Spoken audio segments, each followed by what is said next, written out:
En cette fête de notre sainte Rita, je pense encore à ces saintes religieuses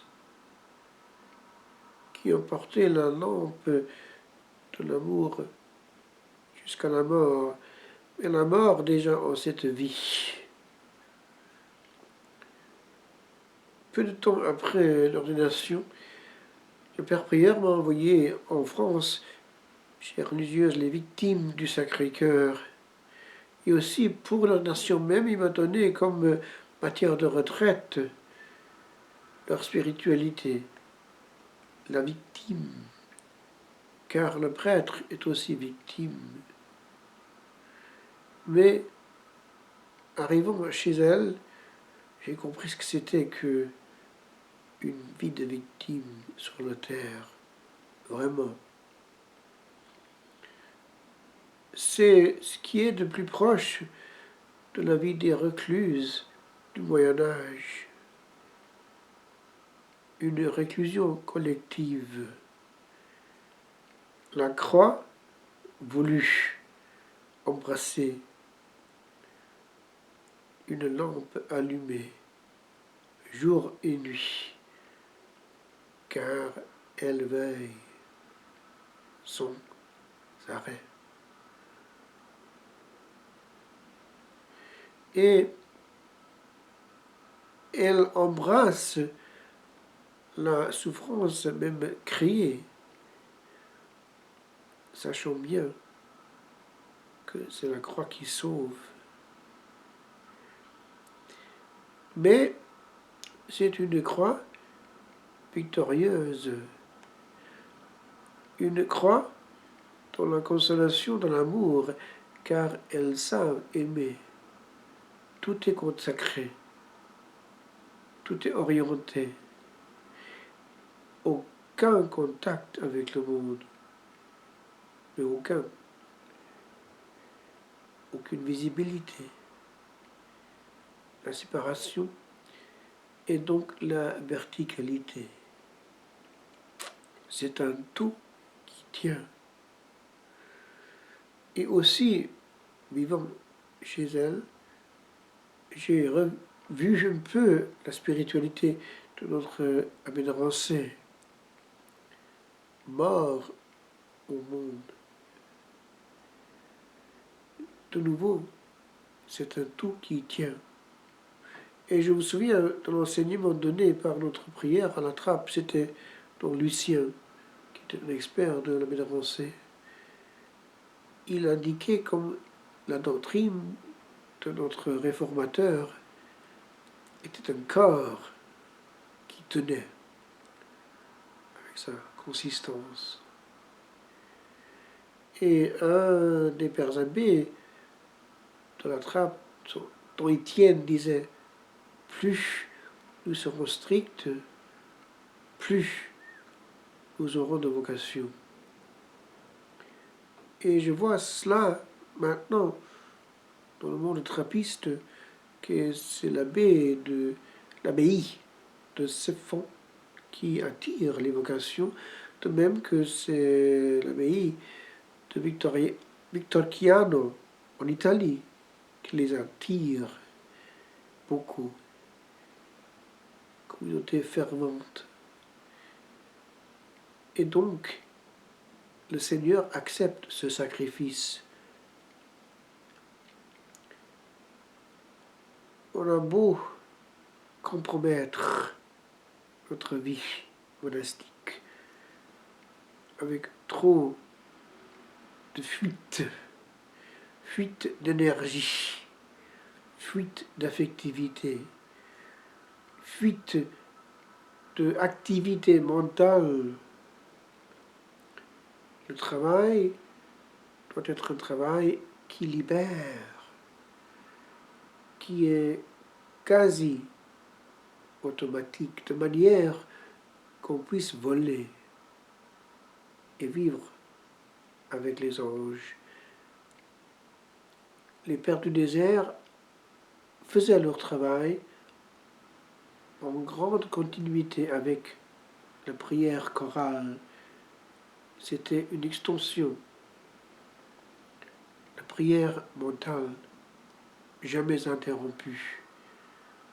Et le travail manuel simple, automatique, répétitif, rend cela une vraie possibilité, une vie qui est la réalisation ici-bas de ce que Saint Paul enseigne.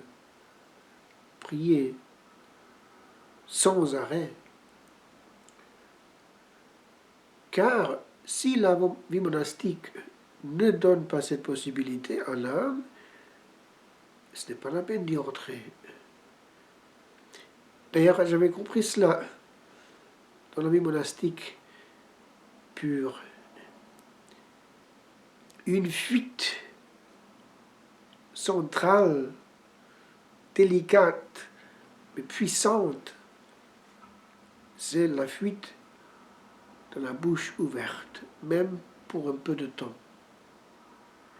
C'est une énorme libération que le silence perpétuel, mais je veux dire perpétuel, sans être interrompu, de manière que le dialogue à tous les niveaux s'oriente vers l'intimité avec Jésus. Tous les auteurs spirituels enseignent que les bavardages sont un obstacle fondamental. Le grand parleur ne peut pas être le grand intime du cœur de notre Sauveur. Saint Jean, qui se reposait sur ce cœur, est l'âme contemplative par excellence. Il écoute, il sent. Et peu de paroles bien choisies suffisent. Parler sans arrêt, c'est être hors de son intérieur, hors du temple qui est le lieu de rencontre. Car le temple, c'est notre âme. Et le temple doit être libre, pas offusqué par trop de courants, trop de rumeurs, trop de messages. Une vie simple est faite de silence perpétuel. Et je me souviens, quand je sentais qu'une ou l'autre de ses sœurs était malade, et mourait, que la parole du curé d'Ars se réalisait en eux.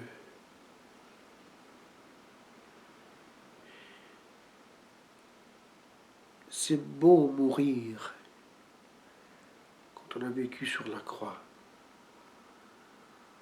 Et j'ai écrit cette parole, sachant qu'une religieuse sainte et bonne peut-être allait vers l'époux. Veilleuse qui meurt, victime du Sacré-Cœur. Allez, ma sœur, allez dans l'au-delà. Si longtemps attendu et entrevu devant ces portes closes qui, tout bas, nous disent leurs secrets. Car il a plu à l'hôte de l'autel où tant d'amour a été répandu, de voiler bien l'aurore qui nous guette, car le jour qui pointe à l'horizon, ce point de rien, cette heure, cet atome fait de temps, contient les continents d'éternité, où lui le demain de ce long printemps. Qu'ici, ma sœur, vous avez sacrifié, là où vous giserez, une heure éteinte. Là sera frêle mèche, l'heure atteinte.